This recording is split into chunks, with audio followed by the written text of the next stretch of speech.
ये कथा हमें बताइए कि लक्ष्मी जी ने क्यों भगवान को शाप दिया।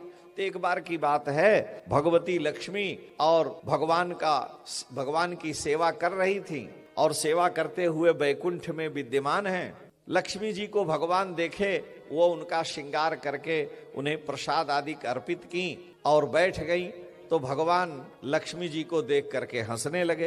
तो लक्ष्मी जी को जब देख करके भगवान हंसे तो लक्ष्मी जी बड़ी गंभीर हो गई और उन्होंने कहा कि हमको देख करके ये हंसे क्यों, मेरी समझ में नहीं आता है। बड़ी देर तक लक्ष्मी जी इसी उधेड़ बुन में पड़ी रही कि इनके हंसने का कारण क्या है। भगवान कुछ नहीं बोले।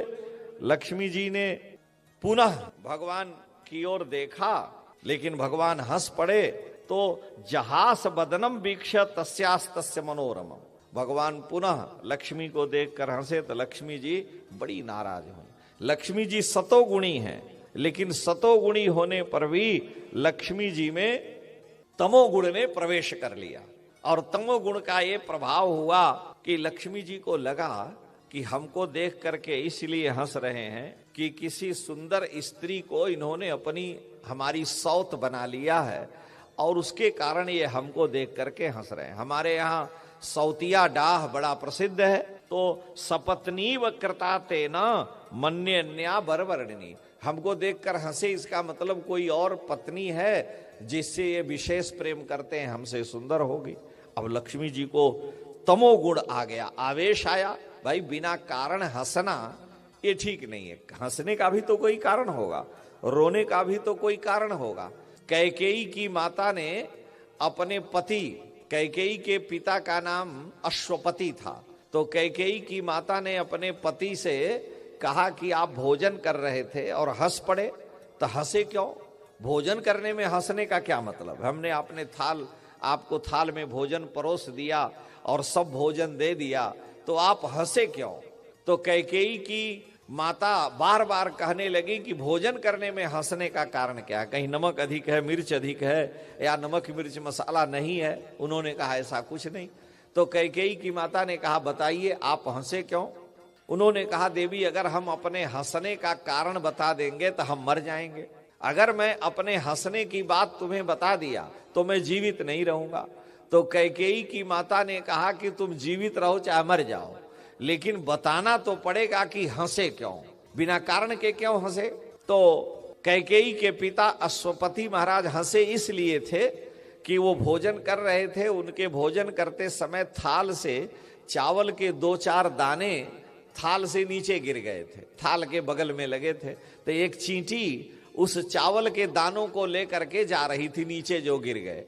तो मार्ग में एक बड़ा कीड़ा चींटा आ रहा था, तो उसने चींटी से कहा कि ये दाना तुम हमें दे दो, वहां और दाने गिरे हैं, तुम ले लेना खाने के लिए। तो चींटी ने कहा कि नहीं, तुम जाओ उठा लाओ, तुम्हारा शरीर बड़ा है, तुम 2 दाने खींच के ला सकते हो। तो चींटा ने कहा कि नहीं, मैं अपवित्र व्यक्ति हूं, मैं शुद्ध नहीं हूं, इसलिए राजा के थाल को हम छू देंगे तो दोष लगेगा, तुम जाओ और तुम ले करके आओ। तो यह राजा अश्वपति हर जीवों की भाषा समझते थे। एक महात्मा के आशीर्वाद से उन्हें हर जीवों की वाणी समझ में आती थी। तो चींटे और चींटी की बात सुन करके वो हंस पड़े कि बताओ ये इतना छोटी तिर्यक योनि में पड़ा हुआ प्राणी है और ये कहता है कि मैं अपवित्र हूं और मैं राजा के थाल से चावल नहीं ला सकता।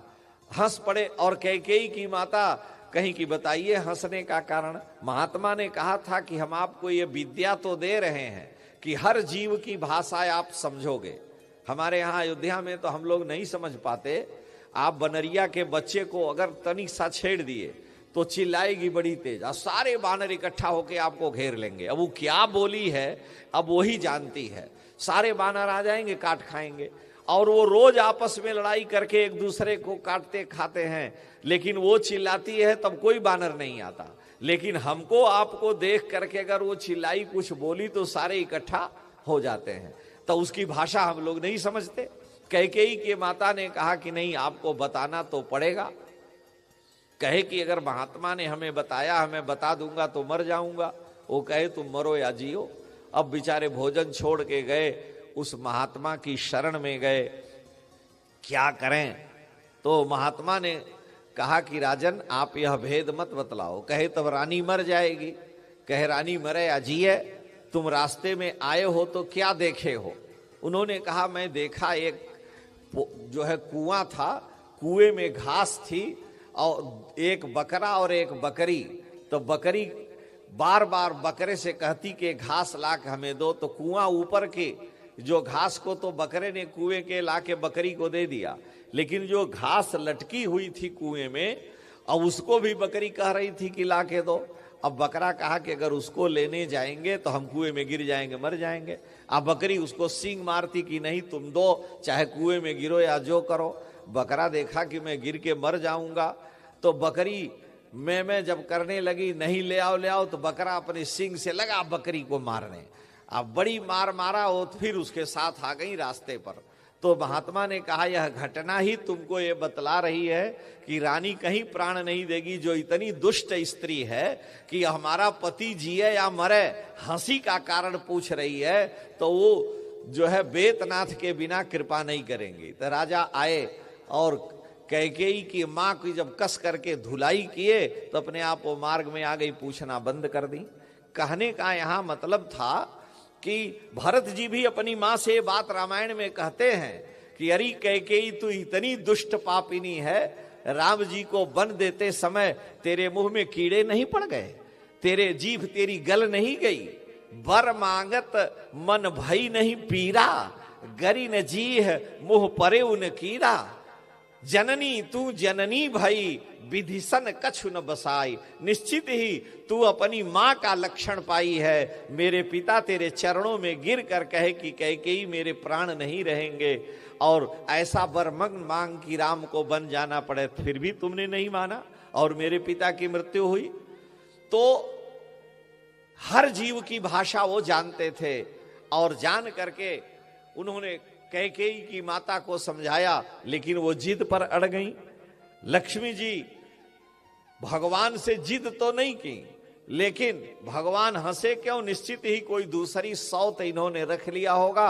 लक्ष्मी जी नाराज हो गई और शाप देते हुए कह दिया कि हे प्रभु, हे नारायण, हे विष्णु, जिस मुख से आप हमको देखकर हंसे हैं, ये आपका सिर कट करके अलग हो जाए।